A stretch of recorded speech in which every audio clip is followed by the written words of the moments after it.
Dear trainees, in previous class, that is coal to electricity, we had seen the process in brief, how the heat of coal combustion is used to convert water into steam. This steam, which is generated by absorbing the heat liberated from the coal, passes through turbine, and this turbine get rotated, and in turn the generator, which is coupled in series with the turbine, also rotates, and finally we are getting electricity produced. Now in present discussion, we will learn some fundamental concepts of thermodynamics, how steam is generated, the properties of steam, and the modified Rankine cycle and its analysis, over which the thermal power plant works. So before moving ahead, definitely we have to know that what is thermodynamics. Basically, thermodynamics is science of energy. There are many forms of energy, that is heat energy, work energy, electrical energy, kinetic energy, potential energy, and many of them you are aware with. But basically in thermodynamics, we talk about only two forms of energy, that is heat energy, work energy, and their mutual conversion. You all must be knowing that law of conservation of energy, which tells that energy is conserved. Energy can't be created and destroyed, only it can change its form. It means that heat can be converted into work, or work can be converted into heat. But overall energy will be conserved. So there are three energy states. One is unstable, second one is stable, and system is in lowest energy state, and metastable is that state where a slight disturbance will change its state and it will attain a new final stable condition. Now we will see that what is a thermodynamic system, what is surrounding, and what is its boundary. So system can be defined as a quantity or matter or a region in space chosen for a study. As for the example, in a thermal power plant, in totality thermal power plant we are discussing, it is a system, but a thermal power plant consists of a number of equipments as boiler, turbine, condenser, generator. So suppose we are doing the analysis of turbine, or we are putting our focus over the turbine only. So for this type of case, our turbine will become a system. Suppose exclusively we have to analyze the performance of boiler or what is happening with the boiler, then boiler will be supposed to be our system. So system, it is our point of view which we select for the purpose of study. Then the mass or region outside of the system will constitute its surrounding, and boundary, it may be real or imaginary, that separates the system from surrounding. Now the concept of state, thermodynamic equilibrium, and thermodynamic process is very important to understand. State can be defined as a set of properties that describes the condition of a thermodynamic system. Here we are talking about the thermodynamic system. So some properties are mass, temperature, volume, entropy, enthalpy, and etc. Then second thing that comes is thermodynamic equilibrium. Any system will be called under thermodynamic equilibrium when it maintains simultaneously thermal equilibrium, mechanical equilibrium, phase equilibrium, and chemical equilibrium. It means there is no thermal temperature change, there is no unbalanced mechanical force in the system. It is in a single phase and no chemical reactions are taking place. So if altogether these four equilibrium exist, then we can say that our system is under thermodynamic equilibrium condition. This figure shows the state of a thermodynamic system when its temperature was 20 degrees centigrade, mass was 2 kg, and volume was 1.5 meter cube. Due to some, or you can say that this particular state has changed from 1 to 2 because of undergoing some process. Now second state, which is described by new set of parameters, that mass, because there is conservation of mass, there is no mass going out, so it will remain constant. Temperature is same and volume has increased from 1.5 meter cube to 2.5 meter cube. So this is a new state of the thermodynamic system. So thermodynamic system may go through number of states, state 1, 2, 3, 4, and if we draw locus of these state points, then that will be called as the path through which a thermodynamic system is going through. You must be aware with some processes, that is isothermal process, isochoric process, isobaric process, isentropic process. So this word iso is used to designate a process for which a particular property remains constant. The representation of these processes in a Cartesian coordinate system is just like representing a point in XY plane. So each state you can assume as a point. You know that in Cartesian coordinate system, to represent a point, we require minimum two inputs, that is x coordinate and y coordinate. Similarly, for representing a thermodynamic system, a thermodynamic state in a thermodynamic plane, where on y-axis and x-axis we can select our thermodynamic properties, we will require two inputs in form of thermodynamic properties.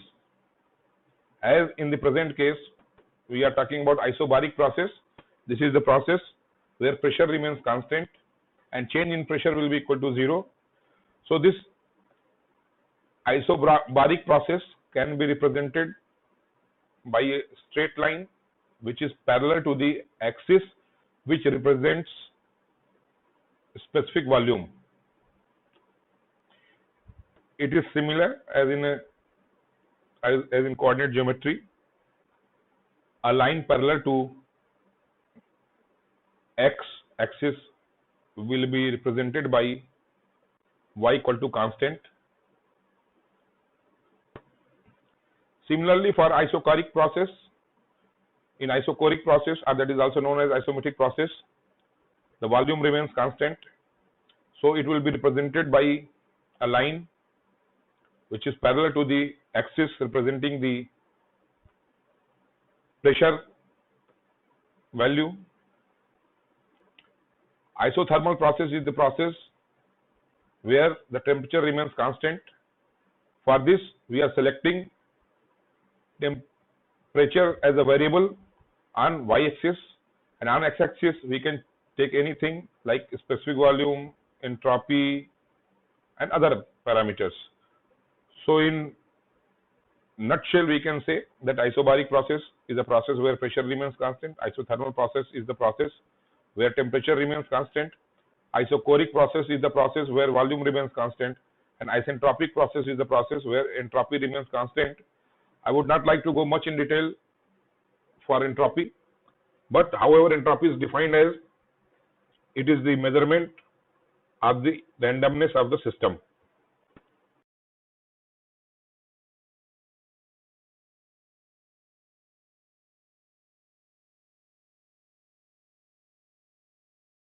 Thermodynamic processes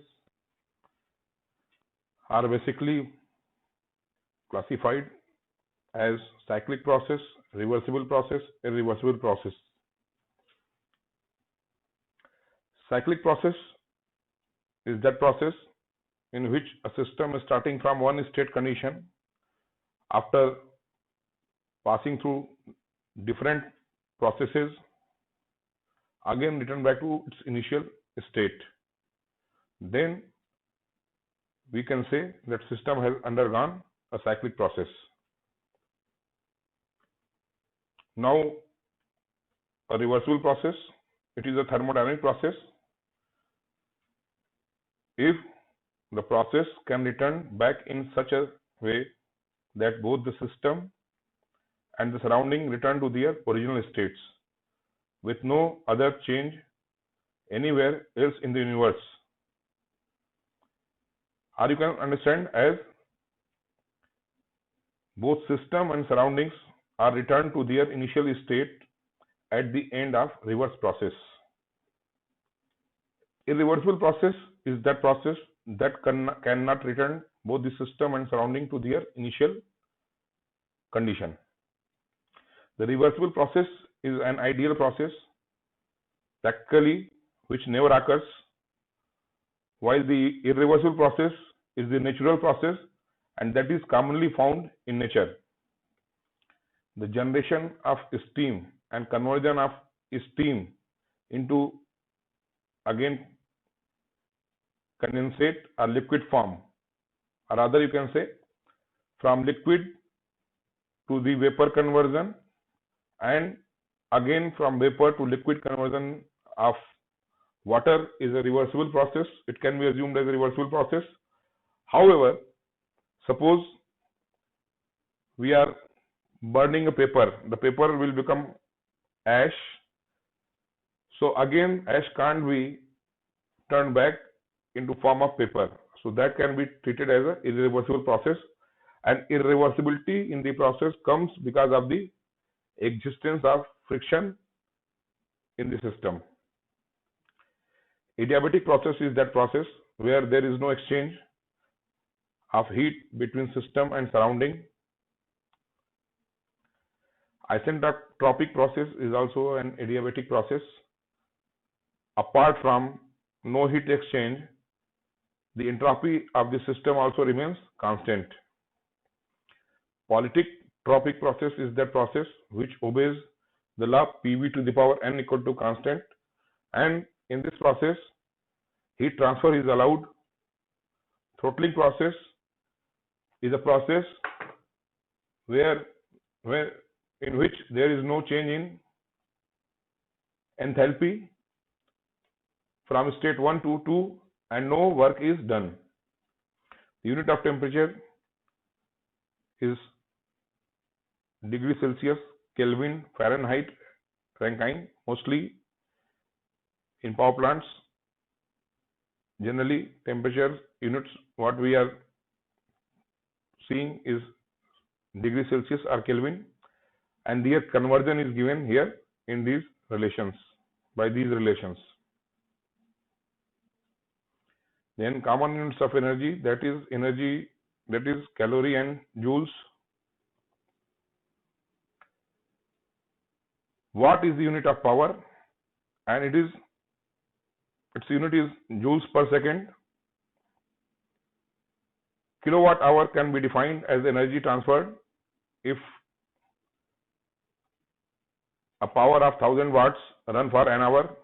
The conversion of kilowatt hour into joules is given by this relation, that is 1 kilowatt hour is equal to 3.6 million joules. Heat transfer in a system takes place because of existence of temperature gradient. We can also say that heat is thermal energy that is in transit. Touching objects causes an exchange of thermal energy. In natural way, energy flows from hotter to colder body, and if there is no flow of thermal energy, then objects will be in thermal equilibrium. There are three modes of heat transfer. One is conduction, one is convection, and third one is radiation. Conduction mainly takes place in solids. Convection takes place in fluid or at the boundary of solid and fluid. Radiation does not require any media. We had seen in practical way that when iron rod is brought in contact to a heat source at one end, after span of time, when a steady state is achieved, the other end also get heated up. This is because of heat transfer through conduction. There are two theories for defining conduction. One theory tells that the mobile or free electrons are basically the carrier of heat, and this heat is being transferred through these free electrons. And second theory tells that heat transfer is because of the vibration of atoms in their lattice.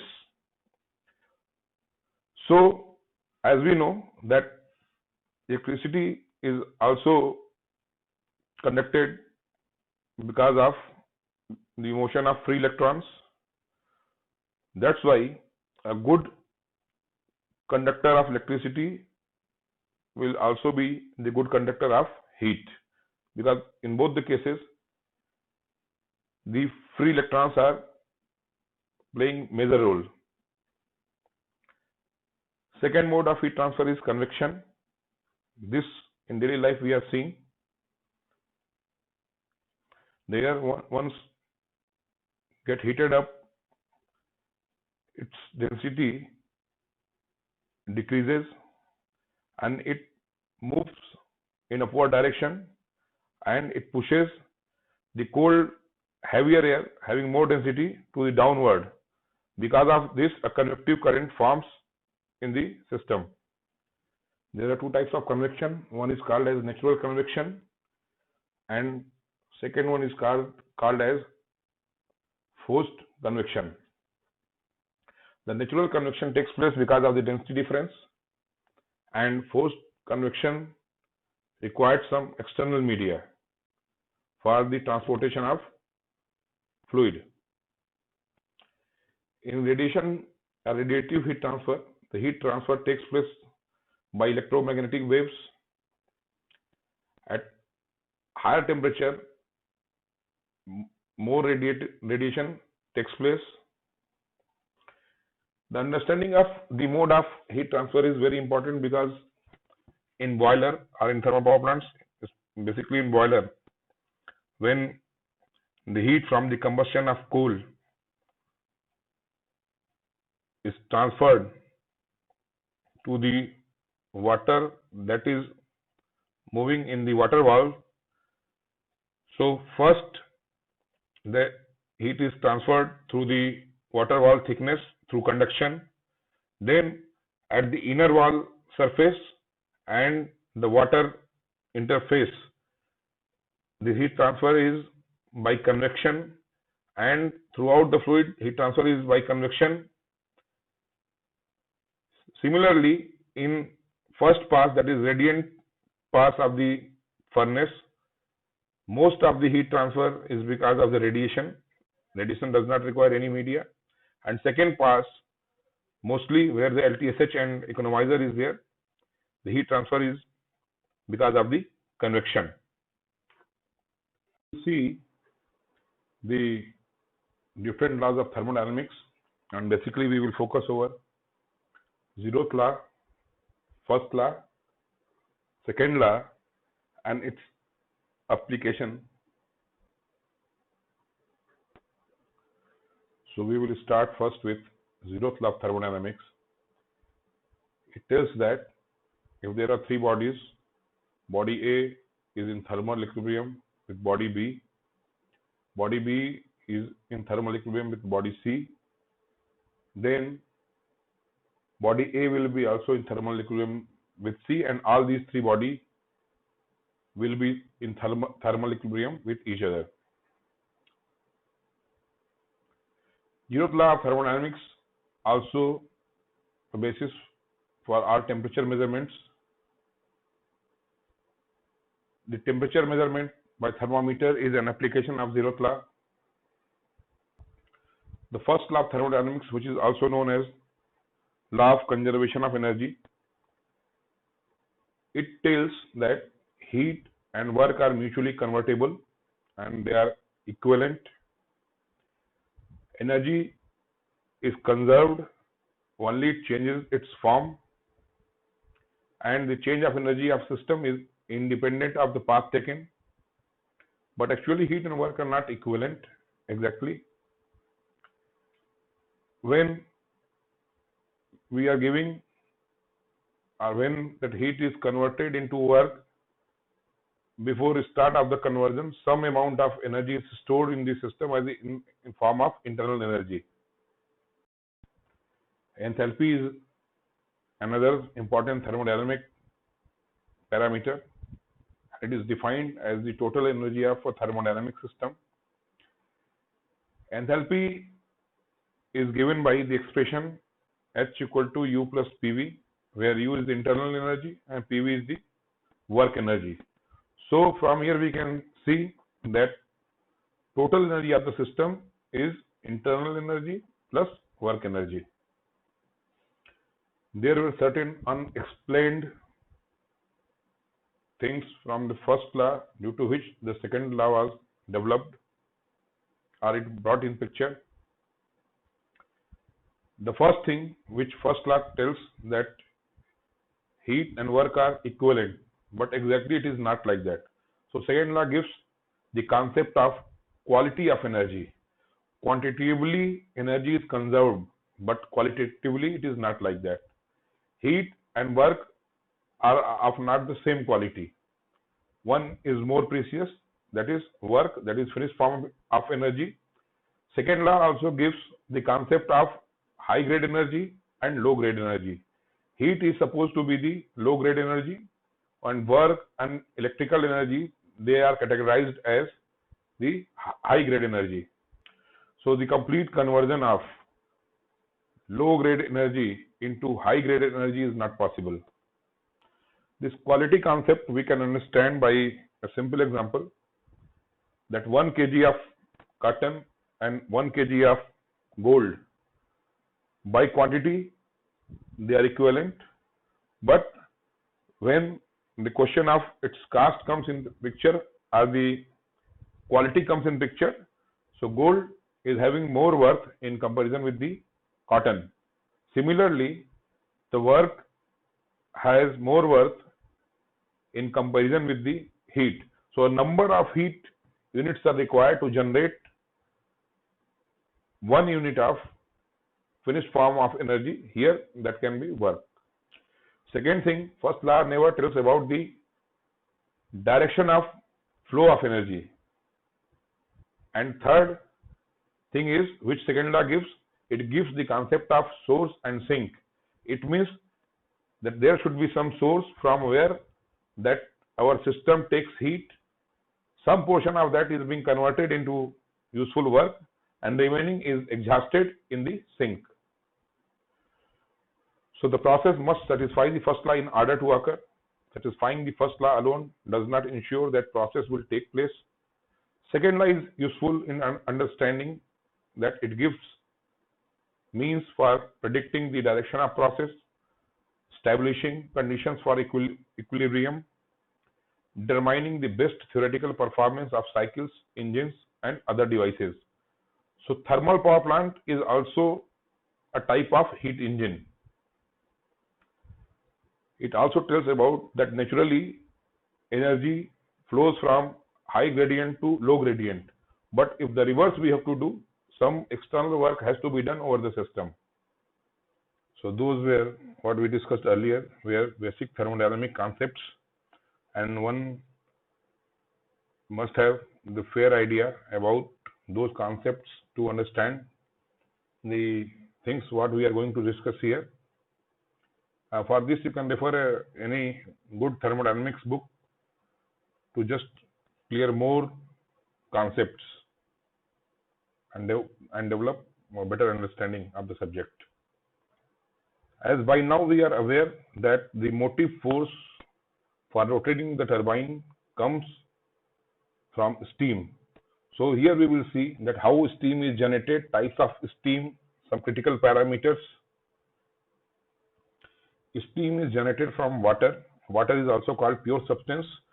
So definition of pure substance is that it is a matter which has a homogeneous and invariable chemical composition and may exist in more than one phase. So you know that water exists in three phases: solid, liquid, gas, and in both the phases, all the three phases, its chemical composition remains same, that is H2O. Some other examples are mixture of pure substances are mixture of liquid water and water vapor, carbon dioxide, nitrogen, mixture of gases such as air, as long as there is no change in phase. Now we will see that how pure substances changes its phase. So already we had discussed that especially for the water, it exists in three phases: solid, liquid, gas.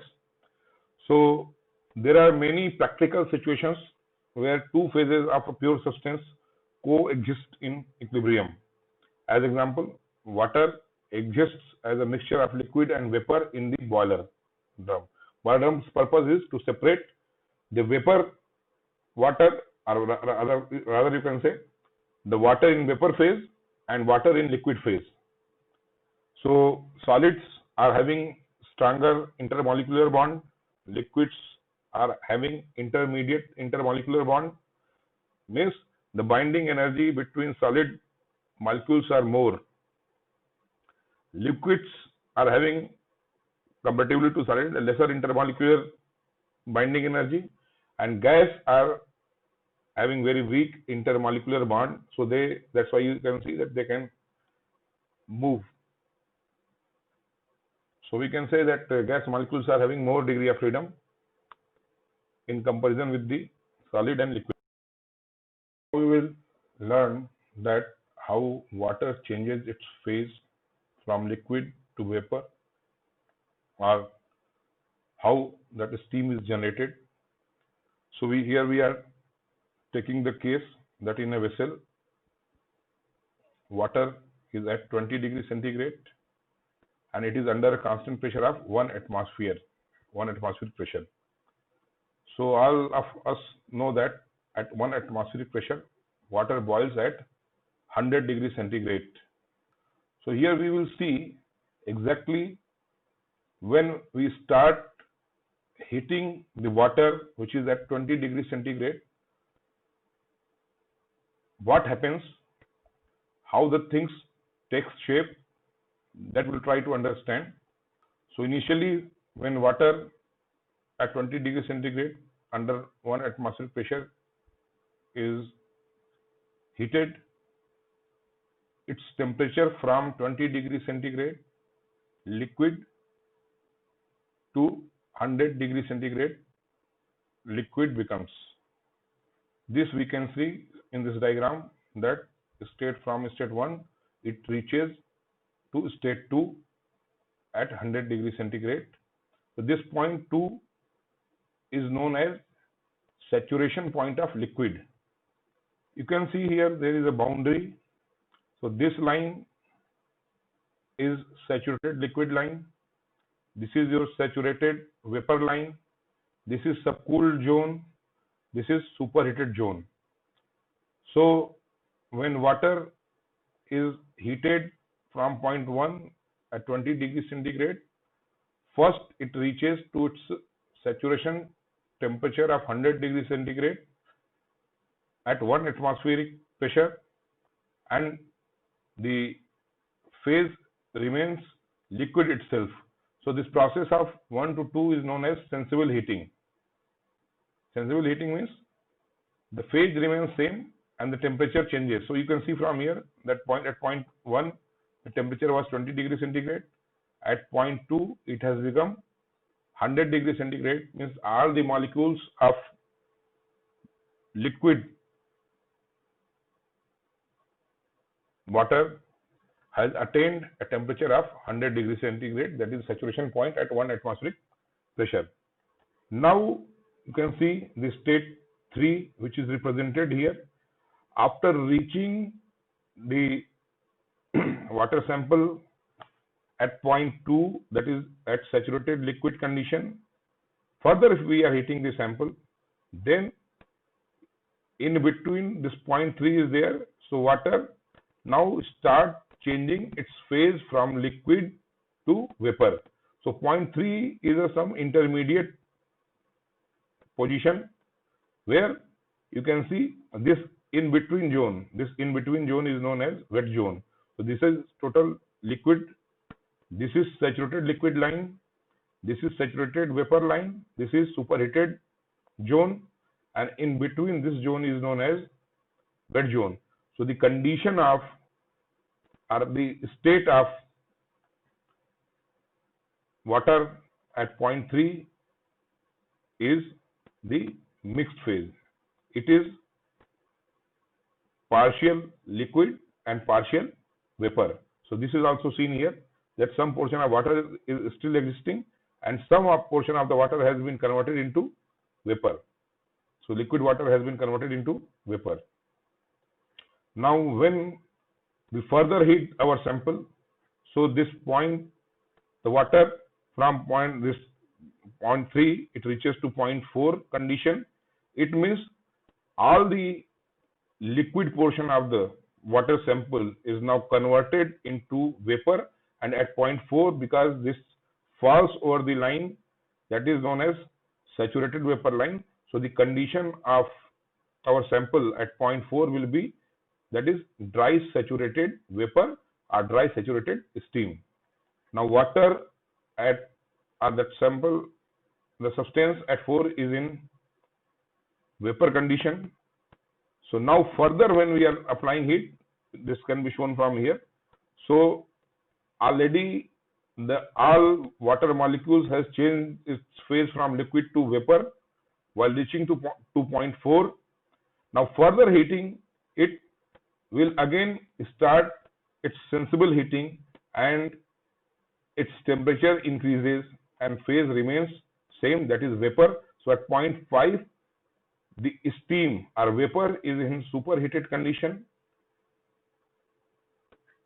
And you can, one more thing you can observe, that as we are moving ahead, the enthalpy or the total energy of the substance is also increasing, or rather you can say the total heat content of the superheated steam will be more in comparison with the dry saturated steam, and its work developing capacity will be also quite high in comparison with the dry saturated steam. Now some properties are that we can see from this table. The temperature corresponding to saturation pressure. So at 0.26 kilopascals, the saturation temperature is -10 degrees centigrade. Similarly, when we are moving ahead, the saturation pressure is increasing, our saturation temperature is also increasing, and finally at 101.4 kilopascals, that is atmospheric pressure, the saturation temperature becomes 100, that is also known as boiling point of water. So here you can see, as our pressure is increasing, saturation pressure is increasing, this temperature, saturation temperature is also increasing. And over this diagram, this point is known as critical point, where this saturated liquid line and saturated vapor line joins together. You can see here in between, this is saturated liquid vapor region or wet zone, and the meaning of increase in pressure will be that this constant pressure line will move, or it will shift in upward direction. So we are increasing the pressure, so this line has shifted to this, and finally when we are further increasing it, it will lead to this critical point. So all our supercritical power plants, basically power plants are of two types, subcritical, supercritical. So the supercritical power plants operate at a pressure more than the critical point pressure. This critical point parameters we will see in further slides. So quickly summarize some definitions which we had seen or we discussed in previous slides. So heat of vaporization, that is the amount of heat required to convert the liquid water completely into vapor. Then comes saturation temperature and saturation pressure. It is defined as the temperature at which vaporization takes place, that is saturation temperature, and the pressure corresponding to saturation temperature is your saturation pressure. The subcooled liquid is that liquid whose temperature on cooling becomes lower than the saturation temperature for the given pressure. So subcooled liquid's temperature will be always lesser than the saturation temperature at the given pressure. So in our earlier case of the water sample, the liquid is at 20 degrees centigrade at 1 atmospheric pressure. It means the liquid, the water sample what we have taken is in subcooled zone. So the same process is shown over the TS diagram. That is temperature entropy diagram, which is best for analysis of power station cycles. And any two thermodynamic parameters are sufficient to define the state of fluid as entropy, temperature, pressure, enthalpy. And the critical point parameters of water is that critical pressure is 22.09, or rather you can say 221 bar, that is 22.09 megapascals. Then temperature is 374.14 degrees centigrade, the parameters at this point, and specific volume will be 0.003155 meter cube per kg. So supercritical fluid is the fluid which is having pressure more than this critical pressure. So one more thing you can see, beyond critical pressure, suppose we are giving heat, so there won't be any significant phase change visible here. This liquid will suddenly flash into vapor without showing this wet zone or mixture phase. So this is the phase diagram, or that is PT diagram for water. The phase diagram gives idea about what phases are present at any given temperature and pressure. In the cases where we're looking the solid, liquid or vapor states of a pure substance. So here you can see if any substance at a given pressure and temperature is in this zone, that will be in the solid phase. If it is in this zone, it will be in liquid phase, and if it falls in this region, then it will be under vapor phase. So there are 2 points, there is T point marked here and C is the critical point. This T is triple point. This is the point on a phase diagram at which the three states, that solid, liquid and vapor, coexist. And the critical point is defined as the point at which the substances is indistinguishable between liquid and gaseous phase. Now we will see the different type of steam, because this is important to understand here. So wet steam has the water content along with the gaseous steam, and for this reason the wet steam is at its boiling point. Any heat that is added to wet steam will be first used for boiling of remaining liquid water before the steam temperature can be raised. So till all the liquid portion of steam is not converted into steam, the water will be taking the latent heat of vaporization till full conversion of liquid portion into vapor portion. Then steam quality or dryness fraction that is associated with the wet steam is defined as the percentage gaseous content within the wet steam mixture, and this is an important parameter to define the exact thermodynamic state of the steam mixture. A steam with more liquid content is then considered to be of lesser quality. Then dry steam, this can be also taken as dry saturated steam. It is that steam where there is no liquid water content present. Since every water molecule is in vapor form, so here the dryness fraction or the quality of steam will be taken as 1, and the quality of dry steam will be said as 100%. So dry steam can be at or above the boiling point of the steam at given pressure. So if it is the dry steam is at saturation temperature, that is, then it will be signified as dry saturated steam. And if this temperature of dry steam is more than the saturation temperature, so that will be categorized as superheated steam. So superheated steam also has zero content and it is having more enthalpy. So steam is said to be superheated when it is heated above its boiling point temperature, and this way additional heat supplied is raised by gas molecules for temperature rise, or we can say the additional heat which is supplied is used to raise the temperature of gas molecules.